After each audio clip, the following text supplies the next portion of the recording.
We're talking about Twilight Zone. Yeah, I should point out that Lud Gluskin hired some other fine composers. Bernard Herrmann actually, I believe, started the series. He wrote the first uh, Twilight Zone theme and scored some of them. And then Lud, I think Franz Waxman, the eminent film composer, scored one. And again, I said Bernard Herrmann. Who else? But anyway, yeah, it was a very prestigious show. Did you meet Rod Serling? Oh yeah, sure, yeah. What was it like working with him? Well, you see, it didn't really work with him because by the time you got to score it, the show was done. Usually, at least in rough cut. But he'd want to meet you and talk about it. But I have very, very little contact with him. Yeah, but he was the kind of guy who was anxious to at least say hello to the composers because he knew how important the music was going to be. Did he ever try to give you any direction on music or anything No, like that? no. That was a great thing about working at CBS.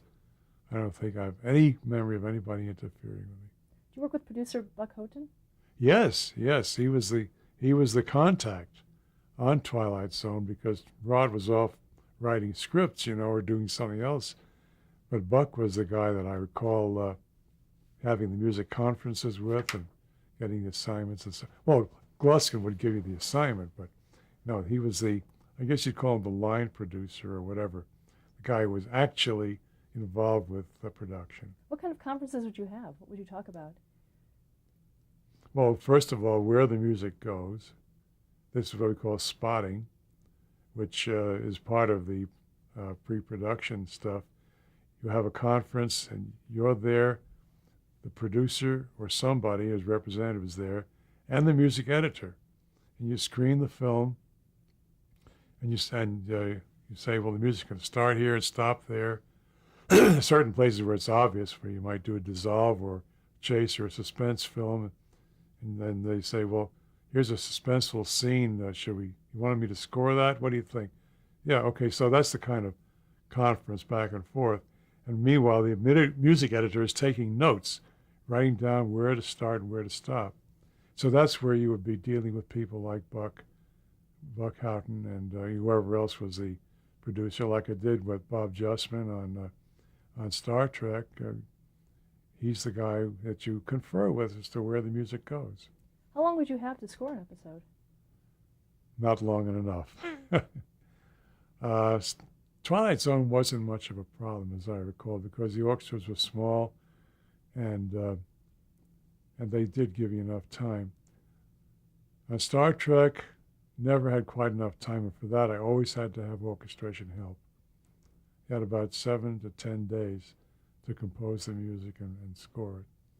I don't remember how much time I had, but I think Gluskin was wise enough or practical enough to see to it that we had enough time. I don't recall ever having had to have any help for orchestration, let's say, on Twilight Zone. Let's talk about a few more episodes of Twilight Zone which you worked on.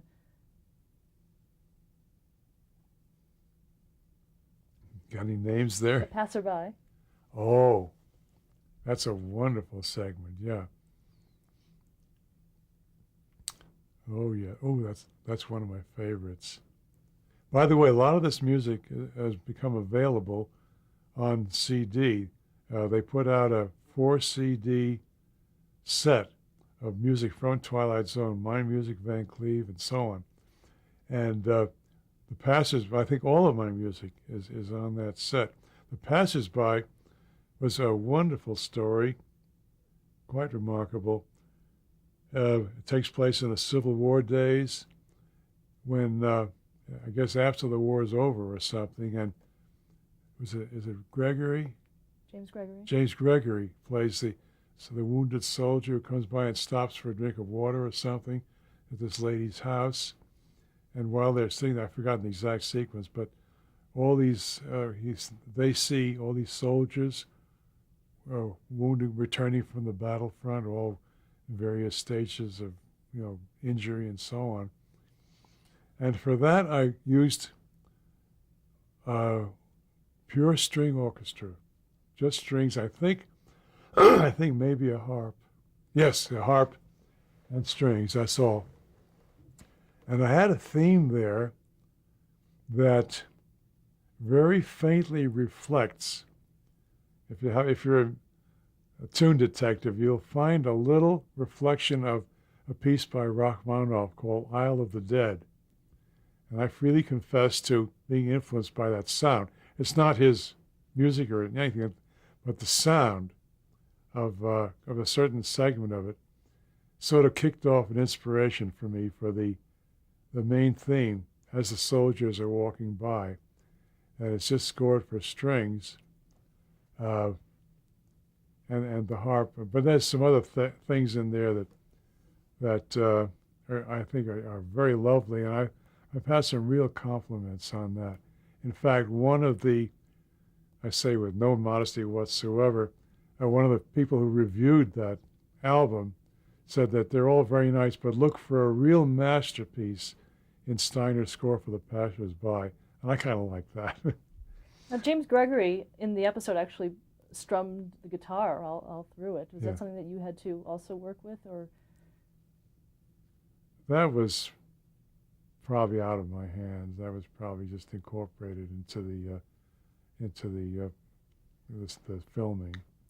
Yeah, I don't recall it had anything to do with that. Let's talk about another one, Mute. Oh, that's also very interesting. Is that an hour show or I don't remember. I believe it was. I think it was. Yeah, one of the first hour shows. Well, for that again, I had to write music that would reflect some of the visions or the fact that what's going on in the little girl's head, and for that I use also a bunch of strings playing kind of weird sounds, and also for the schoolroom scenes, I wrote a simple little ditty that played on the piano, which I kind of liked, and then there's some other things that I think the introductory theme, since it took place in some small city, I started off with a little theme that sort of reflect Americana, small town, and yeah, it's one of those.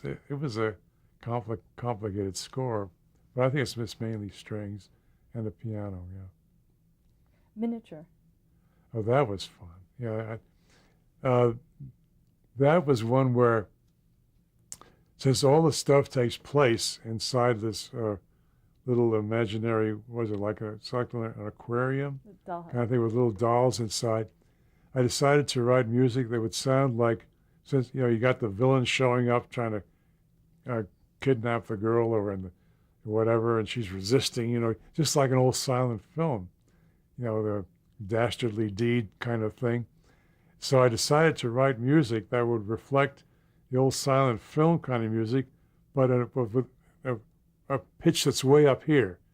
So I had a tiny little orchestra for that, maybe about 5 players, and I've used some actual music mixed in with some of my own, some of the old kind of stuff that you would hear in a silent movie, like some of the old overtures, and the Poet and Peasant, I don't know what, some of the old stuff that they used to use in silent films. That was a lot of fun.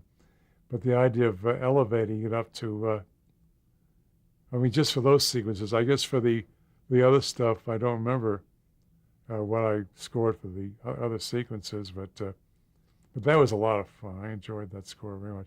That's a darn good little picture, too. I Dream of Jeannie. Yeah, well, that was more of conventional comedy stuff. I don't remember it too well. I remember Howard Morris is in that. He was a riot. But I think along that line, my favorite comedy one was The Bard. And that is marvelous because I was able to write some really funny music for Jack Weston, the scene in the bus or so on. Really funny stuff, Well, those were such fun, and the thing that is, again, every show being different and being able to use your imagination and pick a special orchestra for whatever the show required. For that, I think I had a tuba, because, Jack Weston, the kind of big fat guy, reflect him. And then, of course, for the appearance of Shakespeare, we pre-recorded some music on the harpsichord, So I had to do a little research for that. No, we didn't pre-record it. What am I talking about? We did it at the end of the session. I did some research. I found some of the old music in the old Elizabethan collections and so on. That was a lot of fun. You know, of course, Burt Reynolds, he did his marvelous Marlon Brando takeoff. It's a fun show, really funny, very funny show. Yeah. Did you ever use any unconventional instruments on the Twilight Zone? No, not really. No. Yeah, unconventional combinations, but no, I don't recall any. No exotic instruments or anything like that. No. Let's move on to Star Trek, 1966. Oh well. Well, for that, I think I was recommended by, if my memory's correct, that show was first bought up by Desilu. There was some connection with Desilu there. And because Wilbur Hatch was connected, Wilbur Hatch, who was the staff conductor at CBS, or one of them, you know, after Gluskin, I mean, at the same time, you know, another staff conductor, he probably knew about my Twilight Zone stuff, so he must have recommended me for this, you know, adventure in space thing. And I think that's the connection there. And it seemed to work. I had a conference with Gene Roddenberry, which I've written about, in which he said, I don't want any poops and peeps stuff like I guess they were having on some of the other science fiction shows. He wanted, I think the term he used was Captain Blood in space, you know. And oddly enough, that was exactly the kind of thing that I had thought of, because they had shown me the pilot film, which Alexander Courage had scored, and I guess Sandy was we call Sandy, Alexander Sandy. He was of the same mind, although he had a little bit of kind of strange sounding stuff in there. So, let's see, the first one I scored, it was a weird assignment, as I recall. Well, you have to read the article that I wrote about it for the Library of Congress, but I got assigned to, instead of scoring a whole episode, because Star Trek was very heavily scored with library, Bob Justman, who was the line producer, the associate producer, line producer, whatever you want, he had things rigged so they'd use mostly library in a sequence, but whenever there was a certain new character on the screen or some new twist of the story, that would demand new music. So my first assignment there was writing special music for three different episodes in one session. And that was quite a way to break in. I'm sure.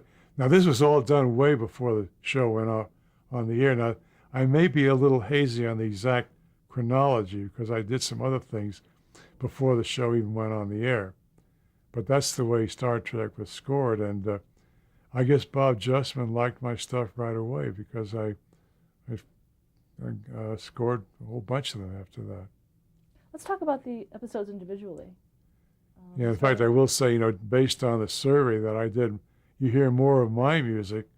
We're talking about the original series, of course. You hear more of my music than anybody else's. Is that because it was put into the library? Yeah, into the library, yeah.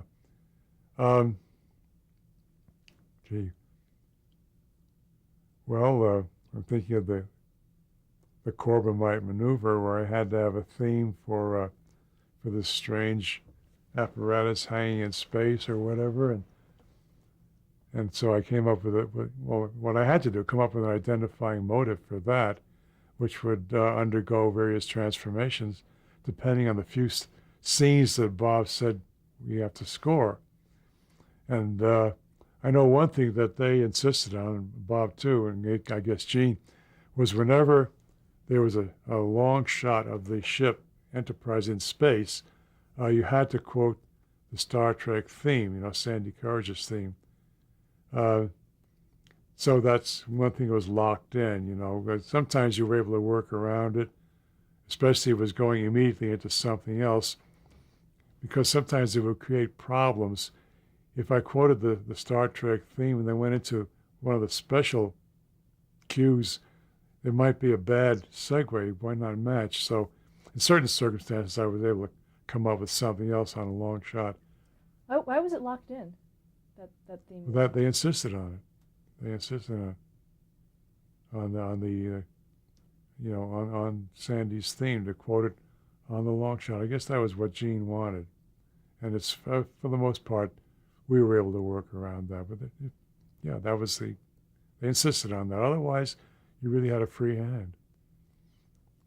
It's very hard for me without seeing the music in front of me to think of specific instances, but there were, I remember somewhere along the line, I did write a theme for Captain Kirk, a French horn theme, and I think if you listen carefully to the music, a lot of my music does reflect Richard Wagner, you know, that kind of romantic operatic stuff that I think Gene Roddenberry really was looking for. Now, there are certain places where you put in kind of, you know, poops and peeps music, as he would say.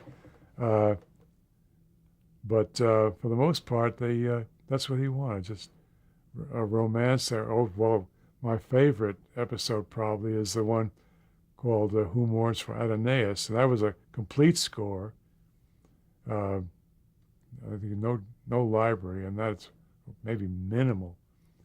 And for that, of course, I was able to write some real nice romantic music and some real, I don't know, just, yeah, the other one, I think the first full score, I think, I'm getting away from that, just, I remember the first full score I did was the one about Charlie. Charlie X. Charlie X, yeah. And for that, I was able to write, I think, a neat combination of you know, spooky space music and some real, honest to God, you know, real romantic music, or more conventional, shall we say. And in that one, I came up with what I call the zap chord, which was used a lot in the library, and of course I used it too. And some of the, there were certain things that I wrote that were, certain stock situations, you know, like the zap, or I can't think of right now, but those were used a lot. What exactly is the zap chord? Well, it's God, I should be able to. It's hard. It's a polytonal chord, and it's you know, a muted brass, kind of a shocker thing. I wish I could. I'll think of it in a minute. I'll be able to, you know, sing it for you, but you can't help but recognize. You hear it all the time. It's a hit, and then it goes. A few things like that, which I guess they liked, in which they, you know, the library would use over and over again. How would they notate that sound? What kind of Well, name they did they didn't. You know, the library, they had all the stuff, all the cues they put in the library would be put on spools of film, or maybe on quarter-inch tape. But the quarter-inch tape was a backup, but they usually had spools of film with all these cues, and then out of that they would make these long-playing records in which they could audition all my music, or whoever, you know, they would, you know, needle drop, and then they knew which cue they wanted to use, and then they would go to the spool of whatever it was. They were all marked, you know, with code numbers, and make copies of those, then, you know, build them into the score. So, as I said before, some of these, well, in my article, you can see that some of these music editors, in a sense, operate as composers, putting all this stuff together. Because the bulk of those Star Trek episodes are entirely scored with library. So anyway, they had certain favorite things that I would write, and And so I was very pleased with that. As I said, they used mainly my music. Was any of your music rejected? Oh yeah, there's always that along the line somewhere. And you're unhappy about that, but it happens. And Bob Justman, for some reason, I didn't like a piece of music, so he put in something else. Anything to say about Mud's Women? Yeah, that was a lot of fun. That was a combination of a sort of comedy music, but also I came up with I think, a very compelling theme for the transformation of the women. Well, first of all, I had kind of I wouldn't say a sexy theme, but a kind of very feminine, if you could be such thing, a theme for the women, and then I was able to develop that when they get, at the end when they get transformed back to their real age. But that was a lot of fun. It's a good episode, yeah. What are Little Girls Made of? Well, that was just a partial score, and I wrote mainly music for that big giant that they call Ruck, R-U-K. Who was that? Not Fred Gwynn. Was it Fred Gwynn? I don't know, this big actor. Might have been Ted Cassidy? I don't remember his name now. But anyway, yeah. I wrote mainly for music for him, for the menace of... but I think I wrote a little theme, or used one of my romantic themes maybe for the girl, for the android girl. But I did write certain themes that I used over and over again, a romantic theme, which you can hear in several episodes. And as usual, with most of us composers, not just movie composers, anybody, if you've got a good piece of material, yeah, use it again. So I did have some romantic stuff, which I don't remember what the first show was, but yeah, I'd use it again, change it as the scene required. And I think, yeah, I had some of that music in for the android girl. Did you consciously try to write music that could be reused like that? Well, in a sense, yes, but only in terms of the technical aspect. I think I mentioned before how you'd record two versions of a theme, of a cue, so that it could be used like in the CBS library that I referred to. And if it was a piece of music that had a big finish, yeah, I would certainly record another version of it. In fact, the editor would ask me to do it because it just added another usefulness to that particular music. But in general, no, I don't think I'd score to the picture. I don't think I had that specifically in mind, no. Balance of Terror? Well, that was also a partial score.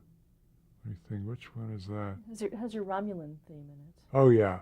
Yeah, there was a partial score, and yeah, I'm sure that I wrote a special theme for the Romulans alongside the theme for the captain, for Captain Kirk, but I can't recall it right now. The City on the Edge of Forever. Well, that was very interesting. That's still up for debate as to actually how much of my music was used and how much was not. There was a problem there. Well, that was a very good episode, by the way. I don't remember if it was a partial score or not. I think it probably was. But, yeah, well, the Star Trek buffs will keep debating this over and over again because apparently two versions of it were released. The problem was that a motif for the story was this old song, the old Ray Noble song, Good Night, Sweetheart. And that plays kind of a role in the film. And I remember when I wrote a main title, an introductory thing for the show, which was, I thought, a very interesting departure, something really different. I tried to reflect the 30s feel in jazz. And so I wrote an extended piece for saxophone quartet. it was not used.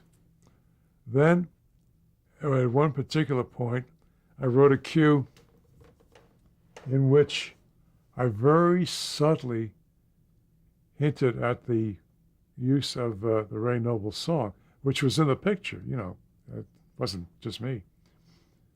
And you have to listen very carefully, but Bob Justman apparently caught on to my pre-development, you might say, pre-quoting of the theme in a very delicate way, but he caught on. Now, I think what happened when they released that particular episode to a DVD, they did not have satisfactory clearance on the Ray Noble tune. So I don't know what they did. I have the DVD, and I have listened to it, and I think there are moments, but they cut out there for my piece, which I used the quote. I'm not clear on this at all. Somewhere there was a man who was in contact with me, asking questions about this, and when he released some music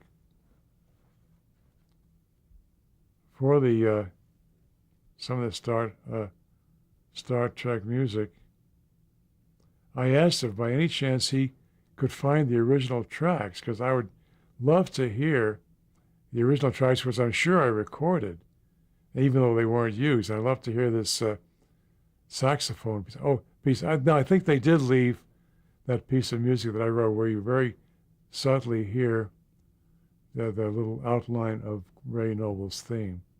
But I think most of my music was taken out of that particular episode. Mirror, Mirror?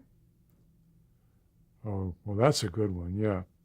The theme that I wrote for that, I wrote a theme, again, it was a partial score, but the music that I wrote for was reused a lot, and I reused it myself, in which, because the title of the show is Mirror, Mirror, I wrote a theme that you first hear in one section, let's say muted trombone.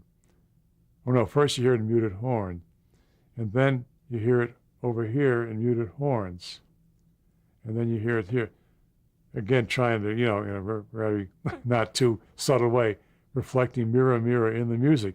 Then I invert the theme, so now it really becomes a mirror image of itself. And that theme, as I said, it's kind of a workable theme. And at first you think, if you listen to it, you think I'm just repeating myself.